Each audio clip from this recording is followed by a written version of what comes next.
Hello everyone. I welcome you all in lecture 2 of module 2 of mechanics of solids, axial force diagram, shear force diagram and bending moment diagram in beams. So in earlier lecture what we have discussed is about the introduction part of what we understand by axial force diagram, shear force diagram and bending moment diagram in beams.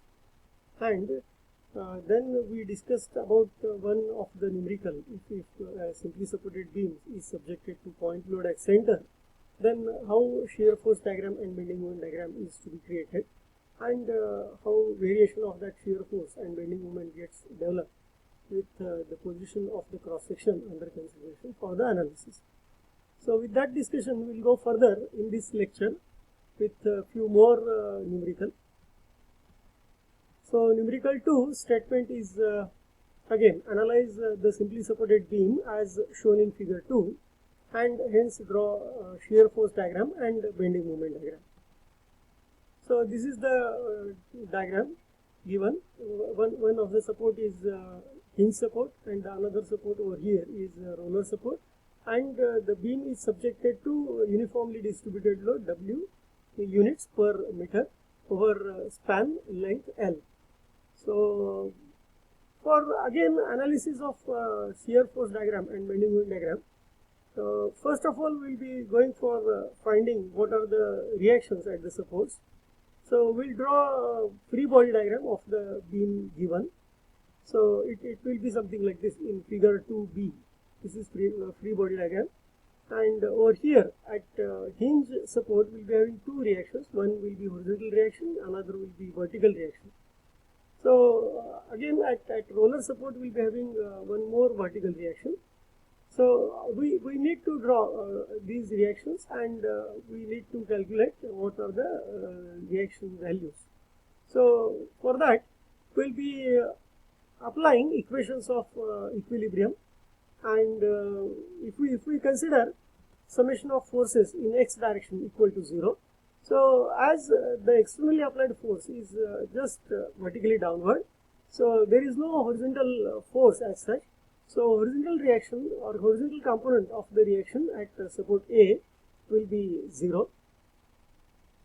If we apply summation Fy equal to 0, then we are having two vertical reactions. One is at A and another is at B. So that will be Va plus Vb, and vertically downward force applied throughout the span, that is W units per meter, and the total magnitude of the force due to this UDL will be W multiplied by length on which it is acting, so that will be W into L, and as it is downward, so that will be minus. So equation actually is Va plus Vb minus W into L is equal to 0, and that equation will become Va plus Vb is equal to W into L. So now two unknowns are there in this equation, so we need one more equation, and we consider summation of movement of all the forces about support A equal to 0. So if we apply that, then for this uniformly distributed load, if we convert it into a point load at center, so that will be W into L, and the centroid of this load will be at L by 2 from A. So movement due to this UDL up to support A will be W into L multiplied by L by 2, and the movement of this reaction at B, that is Vb into L. So one is clockwise due to UDL, that will be clockwise about A, and due to Vb that will be anti-clockwise about A. So it is considered negative. So total equation is W into L divided by 2 minus Vb into L is equal to 0. So if we rewrite this, we will be getting Vb is equal to Wl divided by 2, and then if we substitute this magnitude of Vb in earlier equation summation Fy equal to 0, then Va will be Wl minus Wl by 2, so remaining is Wl by 2. And now we are aware about what reaction is over here and the reaction at this support B, and then we can further go for analysis of shear force and bending moment at different points. So for calculating shear force, we will consider some section in between support A and support B. say section 1 is considered, and it is in between point A and point B, and let us say A is origin for the equation to be written, and x1 is distance between support A and section 1, and if we are considering it in between support A up to support B, then limits will be at A it will become 0, at A the value of x1 will be 0, and at B value of x1 will be L, that is complete length of the beam. So if we consider section 1, and we discussed earlier that shear force at a particular section is either algebraic sum of forces acting at the left of that section or at the right of that particular section considered for the analysis. So now if we consider section 1 at distance x1 from A, and if we consider the forces which are at the left part of that section acting on the beam, then the equation for shear force will become SF11 at section 1. If we are considering this part, left part of that, then we are having this reaction WL by 2. So that is upward is positive, and downward is W acting over x1 length. So total force due to UDL which is acting over x1 towards left of section 1. So that magnitude force due to that UDL will be W into x1. So if it is downward, that is considered as negative. So equation becomes SF11 is equal to WL divided by 2 minus WX1. So if we consider this, and now if we put limits for consideration, then what will happen is at point A value of x1 will be 0. So if we substitute over here in equation x1 is equal to 0, this part will be 0, and the remaining part will be WL divided by 2. And if we substitute at point C over here in between, say at midspan, and if we consider a value of x1 as L divided by 2, so at midspan what will happen is this W into L divided by 2, Wx1 will become WL by 2. So WL by 2 minus WL by 2, it will give us shear force at midspan as 0. And further, if we consider point B, and if we substitute value of x1 at point B, that is upper limit of that equation is L. So if we substitute x1 is equal to L in this equation, then that will give us WL divided by 2 minus W into L. So from this equation, if we substitute x1 as the capital L, that is span of the beam, at point B, shear force becomes minus WL by 2. So at three different positions, we know now what is the magnitude of shear force. Then how to draw that shear force diagram? Thus, the shear force diagram will be what is shown over here in this diagram, figure 2C. Now, what we have calculated is at point A, value of shear force is plus WL by 2. So it is positive, it is drawn over here with some scale. And at point C, that is midspan, that is 0. And at point B, shear force is minus WL by 2. So that is drawn downward and with that scale. So now to be considered over here, what is to be observed over here is what is power of this x term. So if power of x is 1, then this diagram is to be drawn as inclined straight line. Okay. So in earlier numerical that was horizontal. So the power of x over there was 0. So that the diagram whatsoever we have drawn in earlier numerical regarding shear force, that was horizontal in between different points. But here, as this equation, in this equation, if power of x is 1, then from A to B, variation of shear force is inclined line. So with this discussion, we will go further with calculations of bending moment and how to draw bending moment diagram for this particular beam. So the same statement of the numerical and free body diagram we have already drawn earlier, and the value of reactions at support A and support B we have already calculated as WL by 2 and WL by 2. So we will go further calculations of bending moment. So now considering again section 1.1, in between points A and B, that is from support A to support B, and at distance x1, and if we are considering as A is origin, so A is origin, x1 is starting from A and it is up to section 1.1, and we are writing equation which is applicable from point A up to point B, for support A up to support B. So the limit for x1, that becomes at A it will become 0, and at B it will become L, that is span of the complete beam.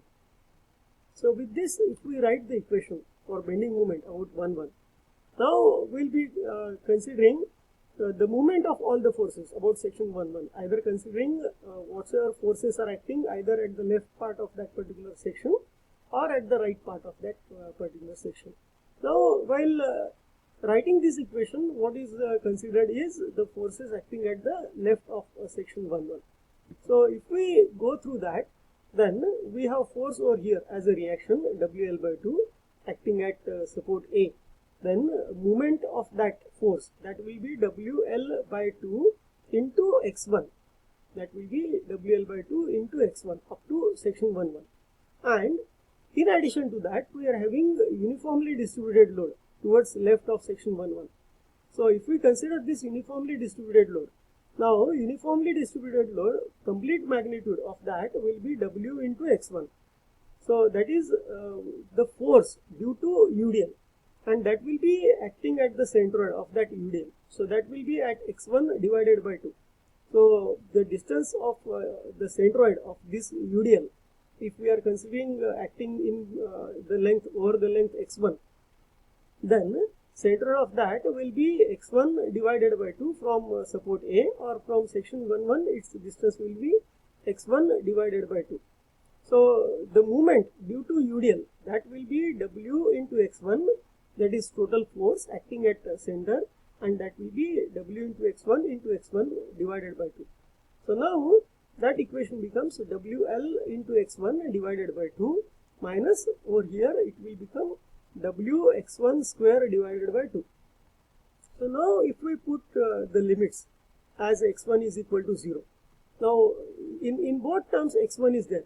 So if we put x1 is equal to 0, bending moment becomes 0. So at point A, at support A, bending moment magnitude is 0. And at point B, again if we substitute x1, the upper limit, that is L, if we substitute that in the equation, now what will happen to this term? That will become WL into L by 2. So this becomes WL square divided by 2. And this again, second term, it becomes WL square divided by 2. So these two terms gets cancelled, and the bending moment at point B or support B becomes 0. So now over A it is 0, over B it is 0. How in between it is variation is taking place? That can be calculated by considering the midspan of beam. If we put x1 value of x1 as L by 2, that is at midspan of this complete beam AB, then if we put x1 as L by 2, now this term, first term will become WL into L by 2. So this will become WL square divided by 2. And this second term minus WX1 square divided by 2. Now here if we put x1 as L by 2, then that will become L square divided by 4. And this is divided by 2. So this total term becomes WL square divided by 8. And if we substitute these two, if we solve these two terms, then we will get bending moment at midspan or at point C as WL square divided by 8. Now if we consider these 3 points, at point A we calculated bending moment as 0, and at point B again at support B bending moment is 0, and at midspan the value of bending moment is calculated as WL square divided by 8.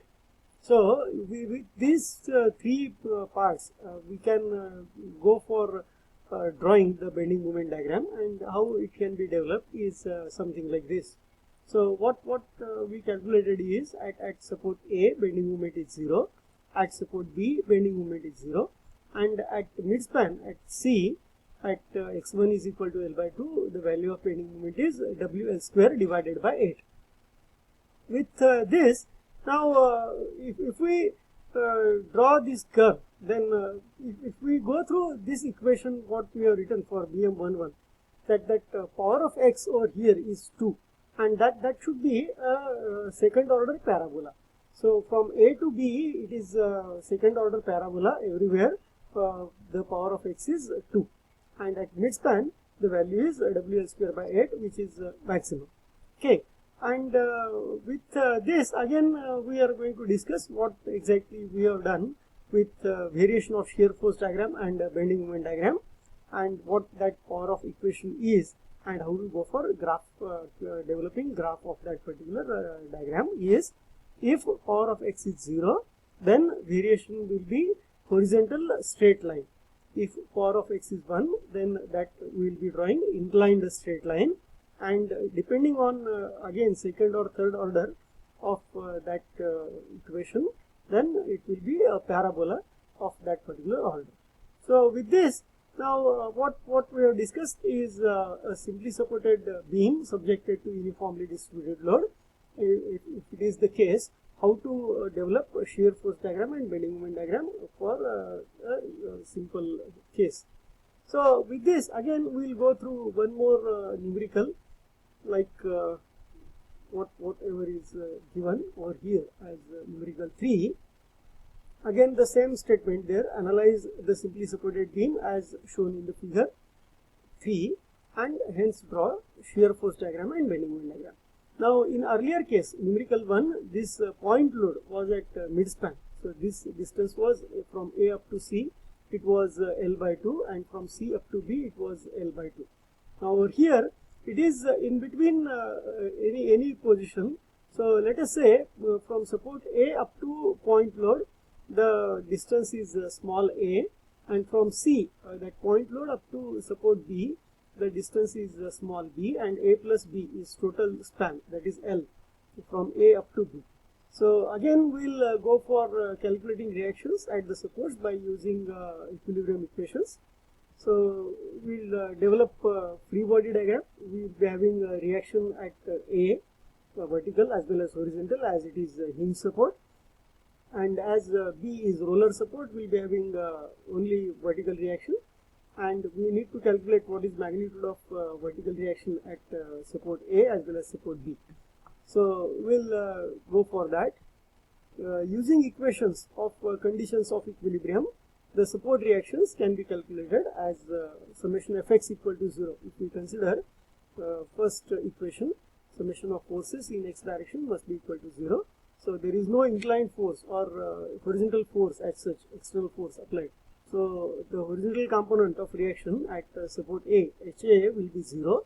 Similarly, if we apply summation Fy equal to 0, the second equation, then we are having two reactions. At A we are having VA, at B VB. If we are considering both upward, then we will be writing VA plus VB, and we are having the force, applied force P, and then one more force is there, that is P force, which is actually applied force, and it is at C, and it is downward, so it is minus P. So VA plus VB minus P must be equal to 0. So that gives us equation as VA plus VB is equal to P. So now there are two unknowns. Again we need one more equation so that we can calculate both these reactions.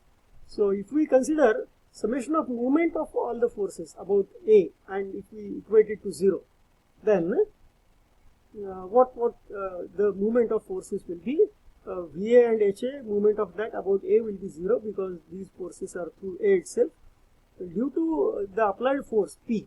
Now that distance from A is small a, so the movement due to P at A will be clockwise, P multiplied by this A, and due to VB, the movement at support A will be VB multiplied by this total distance L, and that is anti-clockwise, so that will be minus VB into L. Now that must be equal to 0. So P into small a, that is P into A, movement of P at support A, and VB is reaction at B, and movement of that up to L, so up to A is VB into L. So if that is the equation, then if it is equated to 0, we can calculate for VB. So VB becomes P into A divided by L. P into A divided by L. And if we substitute this VB in earlier equation, VA plus VB is equal to P. So VA becomes P minus PA divided by L. So if we again take these two P as a common outside, and that then what will happen is 1 minus A divided by L. So that can be written as L minus A divided by L. So L minus A is over here if L is complete span, and from A to C it is A. So if we subtract that L minus A, remaining term is this B, which is in between point C up to point B. So that becomes P into B divided by L. So VA is P into B divided by L, and VB is P into A divided by L.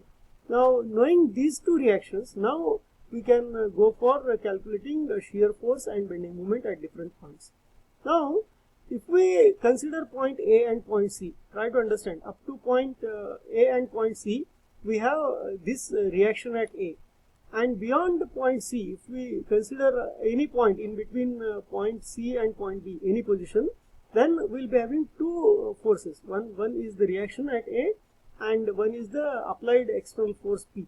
So now we need to consider two different sections, because if we are considering a section and if we are considering left part of that section and the forces acting on it, then in between A to C, if we consider one section as shown over here, section 1-1, then at the left we are having only one reaction, that is PB divided by L or VA. And if in between C to B, if we consider section 2-2, and if we consider the forces acting on left part of that section, then we'll be having reaction at A as well as external force applied. So we need to consider two different sections, and we'll be having two different equations getting developed due to these sections. So we'll go through that. Calculations for shear force. So first part of that is considering section 1-1. So section 1-1 is drawn over here, and in between points A and C at a distance x1 from A. So we are considering section 1-1 over here, and its distance from A is x1, and with origin as A, and x1 is 0 at A, that is lower limit, and x1 will be small a at C, from A to C. Okay, so these are the limits of equation 0 to A. Now if we consider left part of that section, and if we consider the forces acting on it, then only reaction is there. So it is upward, so positive, and SF11, then the equation for shear force at 1-1, it becomes PB divided by L. So now if we put in this equation, as there is no x term, so if we consider the lower limit and upper limit of this equation, then at A, x1 is 0, so shear force is PB divided by L, and at point C, if we put x1 is equal to A, still if as x term is not there in the equation, then shear force at C is PB divided by L. Now if we go further beyond C up to B, in between C to B, by considering section 2-2, then considering this section 2-2, and still we are saying that A is the origin, and distance between A up to section 2-2, if it is x2, then if this section, if it is considered at C, then x2 becomes A, small a, and if we take this section up to B, then this x2 will become this complete length L from A. So the limits for equation becomes x2 from small a up to this L. Okay, so with origin A and limits A to L, the equation will become something like this. Now if we are considering section 2-2 and the forces acting on left part of section 2-2, and if we take algebraic sum of the forces, so upward is considered positive, so PB divided by L minus P, that is one more force. So this is the shear force up to section 2-2. So now if we consider these terms, PB divided by L and minus P, so what we'll be getting is PB minus P into L divided by L. So if we consider this P into B minus P into L, so that will give us L minus L plus B, something like that, and L minus B, that will give us minus A. So minus L plus B gives us minus A. So that will become minus P into A divided by L, and that is what is actually the value of the reaction at B. So if we put the limits, because as again the x term is not there in this equation, so at point C, if we put x2 is equal to A, shear force is minus P into A divided by L, and at point B, at support B, if we substitute x2 is equal to capital L, then shear force at that point, again it remains minus P into A divided by L. So now we are knowing that shear force 1 is written with one equation, and shear force 2 at section 2 is written with the second equation, and in both equations x term is not there. So the meaning of that is the shear force in between A to C or in between C to B is horizontal, or there is no variation in the value of shear force from A to C or C to B. So if we draw a shear force diagram, how it will be? So now what we have calculated is shear force at A over here as P into B divided by L, and at C it is P into B divided by L with first equation, and with section 1 and with section 2 equation 2 it gives at C again the magnitude of shear force is P into A divided by L, and it is negative, so it is drawn downward, and again at B it is P into A divided by L. So in between C to B, that shear force is negative shear force, and in between A to C, that shear force is positive shear force. So that gives a shear force diagram, and the variation is horizontal line. So with this drawing shear force diagram, we will go further for calculating bending moment at different positions. So again, if we consider section 1 in between A to C, and if we consider the left part of section 1 and if we take algebraic sum of moment of all the forces at the left part of it, then what equation will become is, as there is only one force as such, then the bending moment at section 1 it will become this P into B divided by L into x1 is the distance in between this reaction and section 1.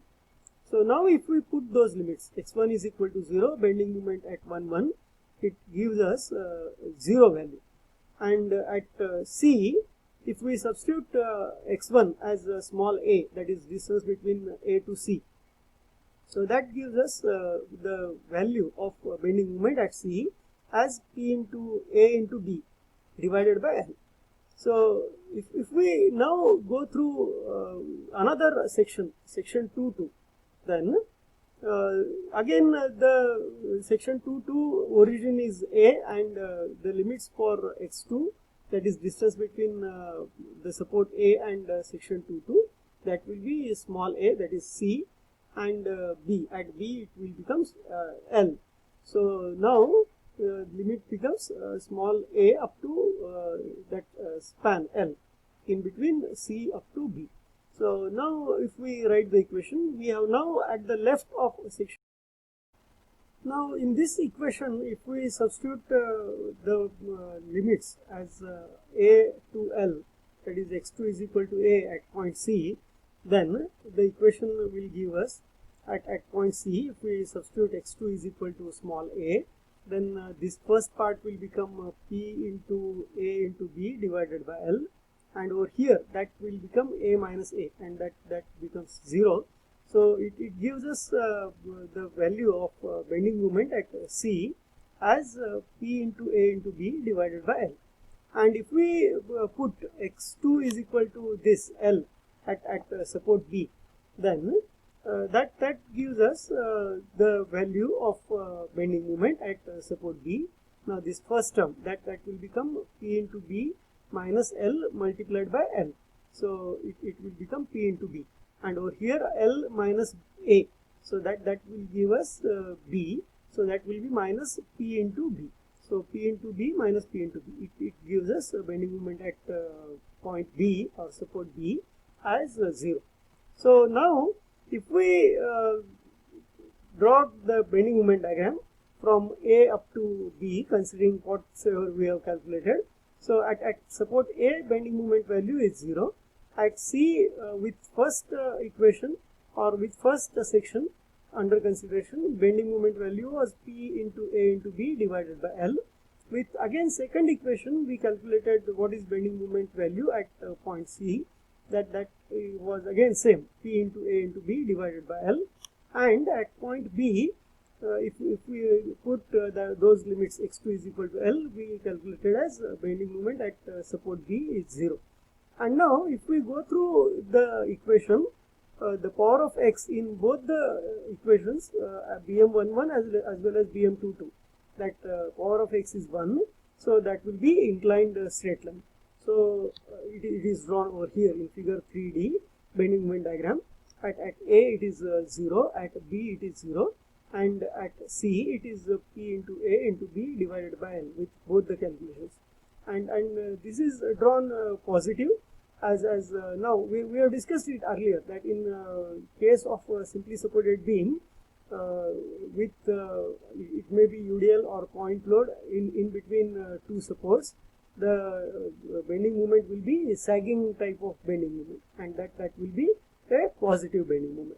So and the variation between the bending moment in between points A to C and C to B both is inclined straight line with the order of x in the equation.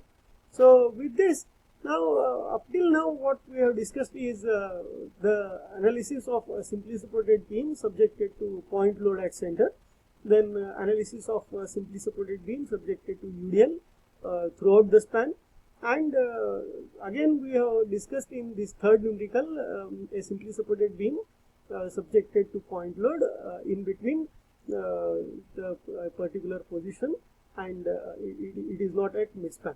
So with this we will go further by discussion regarding how to go for analysis of a particular beam which is called as cantilever beam subjected to point load as well as UDL, and how to create shear force diagram and bending moment diagram, and how to go for analysis of it. So numerical 4 under consideration is something like this. Analyze the cantilever beam as shown in the figure 4a, and hence draw shear force diagram and bending moment diagram. So now it is a cantilever beam, and it is just subjected to a point load W at midspan, and at support A it is fixed, and support B is free, and from A to B span is L, and we need to go for analysis of shear force and bending moment at different positions, and we will develop shear force diagram and bending moment diagram. So before going for calculations, we will have some discussion regarding how we can go for calculations in case of particularly cantilever beam, so that the time required for the analysis can be utilized in a proper way. Okay, so let us go through whatsoever statement is written. Instead of analyzing a cantilever from supported end, now at supported end A, if it is fixed support, we will be having 3 reaction components. It will be subjected to HA, that is horizontal reaction component, vertical reaction component VA, and movement as a reaction will be there, MA. And if we go from left to right, then initially we need to analysis for the reactions at the support. And in case of cantilever, if it can be analyzed by considering section from free end, and without utilizing time for analysis of reactions, one can directly write the equations of shear force and bending moment by minimizing the time. So what I mean by this is, if we consider any section in between A to B, And instead of considering whatsoever are the forces acting at the left part of the section, if I consider the forces acting at the right part of the section, then the applied external forces that are already known to us. So no need to go for calculation of reactions at the support, because the other support is free, or other end is free. And with this we will go for analysis of shear force and bending moment. So if we go for calculations of shear forces, considering section 1.1 as shown in figure 4b, so we are not calculating reaction as whatsoever there at support A. We will be considering section 1.1, we will be considering origin as B at the free end, and let us say x1 is the distance from support B up to section 1.1, and if B is origin, and if section 1.1, as there is no other force in between B to A, so whatsoever equation we will be writing for section 1.1 will be applicable from B to A everywhere. So now the limits of x1 at B, it will become 0, and at A it will become L as distance between B to A. So what is written is considering section 1.1 as shown in figure 4b in between points A and B, and at a distance x1 from B, that is free end, and with origin as B, limits will be from 0 at B up to L at A. So if we consider right part, now try to go through what we have discussed earlier, how we can go for considering whether shear force is positive or shear force is negative, that we have discussed earlier. So what we'll be considering is shear force at section 1.1. If we consider right part of section, I am having only one force over here at the right part, that is W, point load. So equation will become SF11 as W, and it is written as plus. It is downward, but it is written as plus. Why is, now this was the sign convention. If I am considering section over here, and if I am considering the left part of it, and if I am considering algebraic sum of the forces acting at left part of the section, then the upward forces I will be considering as positive, and downward forces at the right part we will be considering it as negative. And if we are considering right part of section, and if we are taking algebraic sum of the forces acting at right part of the section, then if the force acting downward, we will be considering it as positive, and upward we will be considering it as negative. So as shown over here, this W is downward and it is at right of section 1.1, and that is why we have written it as positive, as SF11 is equal to W. Now as X term is not there in the equation, at point B, that is free end, the value of shear force will be W, as well as at x1 is equal to L, that is at support A, then shear force is same, W. So as this equation SF11 is equal to W, as X term is not there, what is meaning of that is the shear force is not changing if we consider the position in between point B up to point A. So that will be horizontal line. So shear force diagram will be as shown in this figure, figure number 4C. So at B, the magnitude of shear force is W. At A, magnitude of shear force is again same, W, and in between B to A it is same, and it is positive shear force. So with this sign convention, by considering this section in between B to A and considering right part of it, the downward force is positive, or it is trying to rotate the segment in clockwise direction. If we consider segment from section 1.1 up to B, then that force W is trying to rotate that segment in clockwise way. So that gives us it is positive shear force. So with this we will go for further discussion regarding calculation of bending moment. Now if we again consider section 1.1 and at a distance x1 from free end B, and now if we consider right part of section 1.1, then bending moment due to section 1.1 will be bending moment 1.1 as minus W into x1.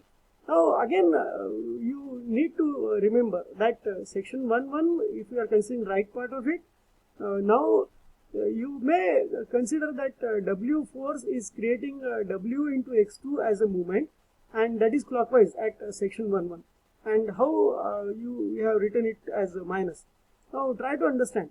We have drawn deflected shapes in different types of beams, and at that time we have discussed that due to this force, now that B is a free end, that will be deflected downward, and at A it is fixed support, so it will not be deflecting downward, as well as there will not be any rotation, and the deflected shape may be something like this. So that kind of deflected shape is called as hugging bending moment, and that hugging bending moment is negative bending moment, and it is creating tension at the top and compression at the bottom. So with this sign convention, it is written in equation as bending moment 1.1 is equal to minus W into x1. So x1 is distance from that point load up to section 1.1. Now if we put those limits at point B at free end, x1 is 0. So that will give us a bending moment as 0 at free end B, and at A, that is a fixed point, then if we substitute x1 as L, that will give us bending moment at point A as minus W into L. Now at this equation, if we consider this x term, now this is W into x1 and power of x is 1. So bending moment diagram will be something like this in figure 4D. That is the bending moment diagram. At point B it is 0, at point A it is W into L, and power of x is 1. So that is inclined straight line from B up to A, that is variation of the bending moment, and that is negative, or what we call it as, it is a hogging type of bending moment, and hence it is written in diagram as negative bending moment. So we'll go through one more numerical. In this numerical, we considered this is subjected to point load at mid span. Now we'll go for analyzing a beam which is a cantilever beam, and that will be subjected to UDL throughout the span. So if we go through that,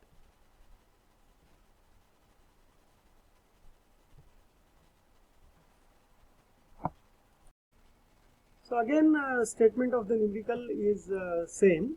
Analyze the cantilever beam as shown in the figure 5A, and hence draw shear force diagram and bending moment diagram. And in this case, now that cantilever beam is subjected to UDL, W units per meter, uniformly distributed load over the entire span, and support A is fixed support, support B is free, and span is L. So with this again what we will be considering is, we will be considering section in between B to A, and we will be considering the origin as B, and we will be considering right part of the section and whatsoever the forces are acting on right part of the section, so that the calculations of reactions at support A, that will not be required. So again the same statement is written for your reference, and calculation of shear force.